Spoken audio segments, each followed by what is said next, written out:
Dans le chapitre 2 de la formation, si je puis dire, de Sphinx, qui va être dédié à la création d'un questionnaire.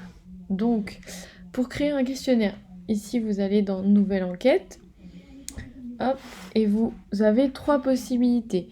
Soit vous pouvez créer une enquête vierge, donc là c'est vraiment une enquête où il n'y a rien du tout d'écrit, vous devrez tout créer, soit recopier une enquête déjà existante, donc là c'est-à-dire que par exemple ça va dupliquer une de mes 3 enquêtes, ce sera à moi de choisir, ou alors vous pouvez utiliser un modèle de Sphinx, donc il y aura différents modèles avec différents graphismes, ce sera à vous de choisir, il y aura même des enquêtes types qui seront déjà préenregistrées. Donc par exemple, il y a des enquêtes de satisfaction.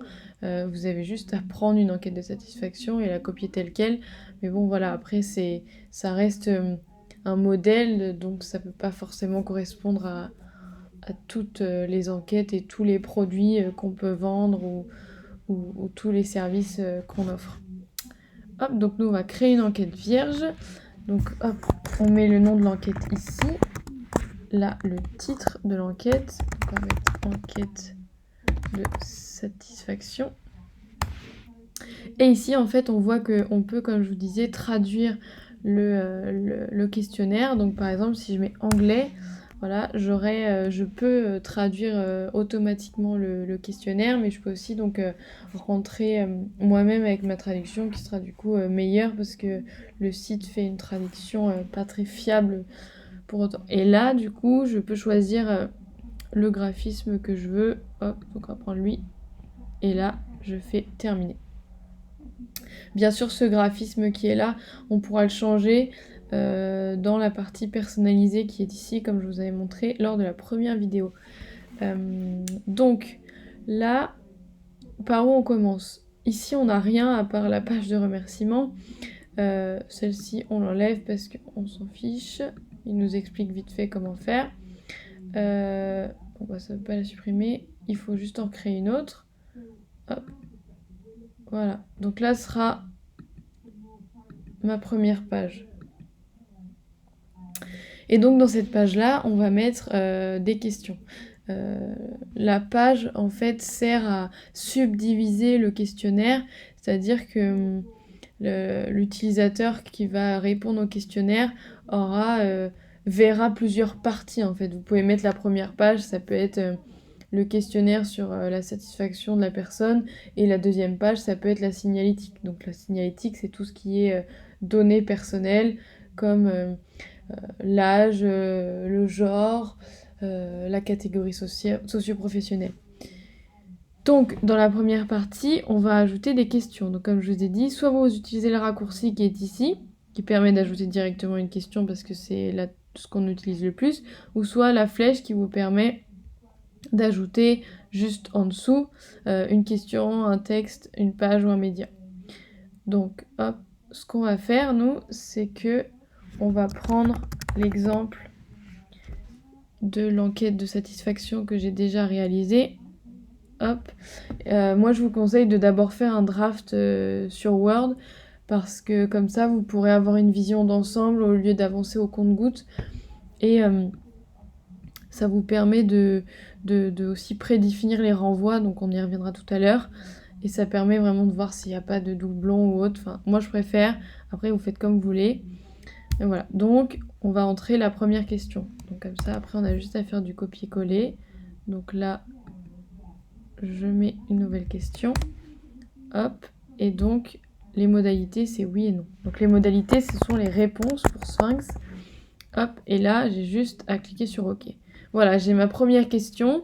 Moi, je mets toujours un numéro de question parce que ça permet de mieux se rendre compte de combien de questions on a, ce qui permet de savoir si notre questionnaire va pas être trop long, de mieux se rendre compte. Ça permet aussi que ce soit plus facile lors de l'établissement des renvois, qu'on verra tout à l'heure.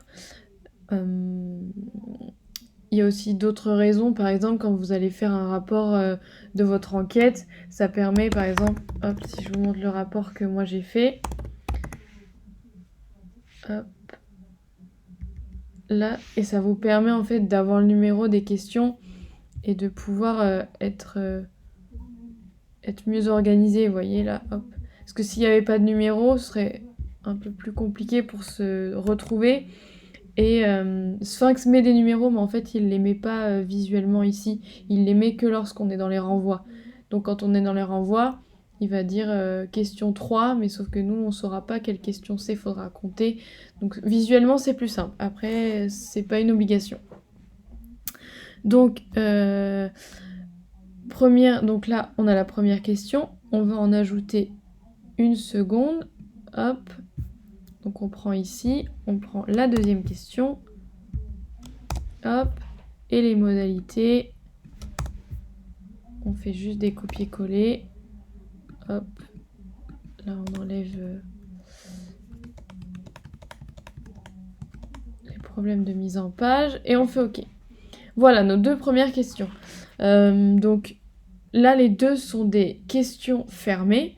C'est-à-dire que quand on clique sur tester, l'utilisateur, donc là je choisis français, l'utilisateur, il peut mettre que oui, que non, et là il peut mettre qu'une seule des réponses qu'il y a ici.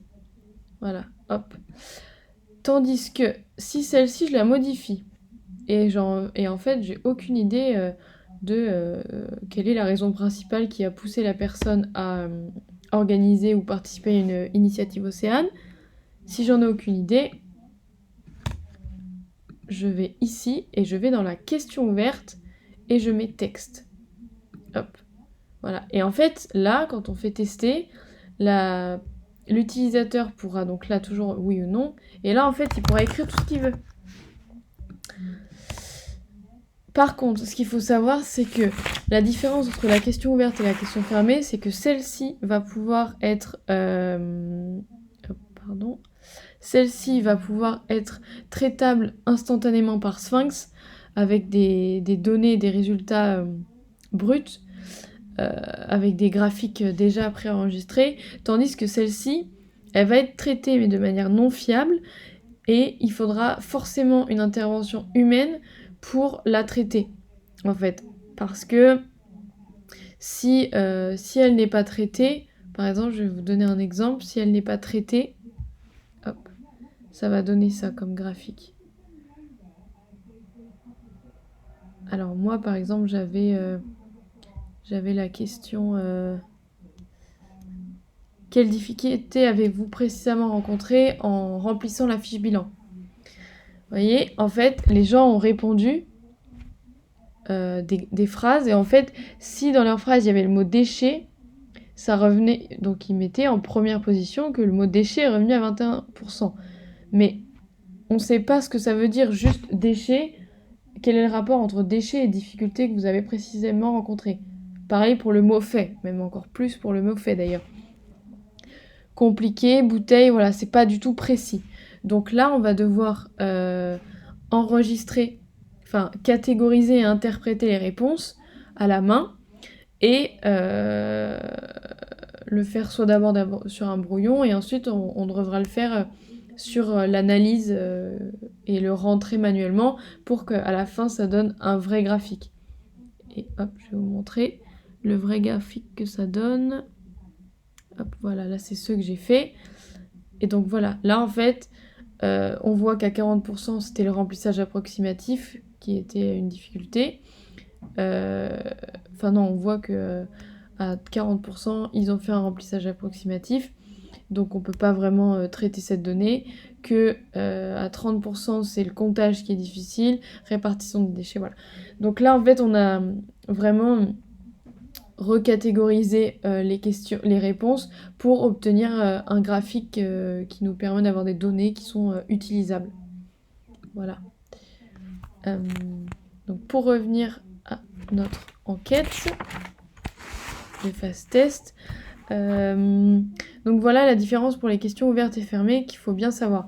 Ensuite, donc si on revient par exemple ici, là c'est la petite touche modifier, on voit ici modalité. Donc quand je fais sélectionner, en fait ça nous prépare des modalités qui sont souvent utilisées. Donc par exemple, hop, si je crée une autre question, par exemple, je vais prendre celle-ci. Êtes-vous assez peu ou pas du tout satisfait de la livraison du kit? Ici, au lieu de recopier les réponses que moi j'ai faites, hop, je clique sur celle-ci.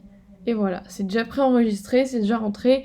C'est un petit conseil qui permet d'aller plus vite dans l'élaboration du questionnaire.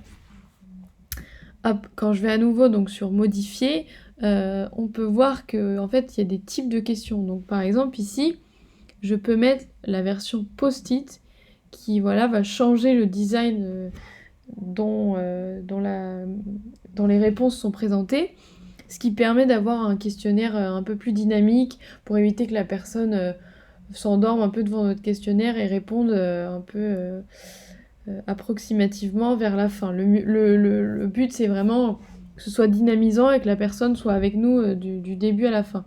On a aussi, par exemple, l'échelle graduée qui, là, permet vous voyez, vous pouvez changer selon les envies. Enfin, voilà, il y a plusieurs types de questions proposées. Il y a même des smileys.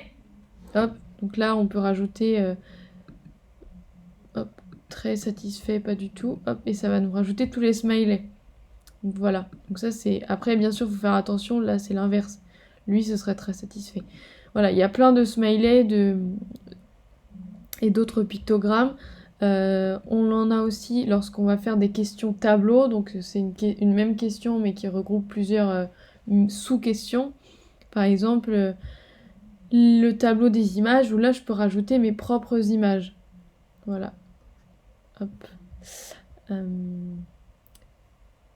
Donc voilà, et là, il faut bien distinguer. Donc il y a la partie question fermée, question ouverte, question tableau. Hop. Et voilà, donc là, on fait question tableau. On aura les sous-questions ici et les modalités ici. Voilà pour cette deuxième.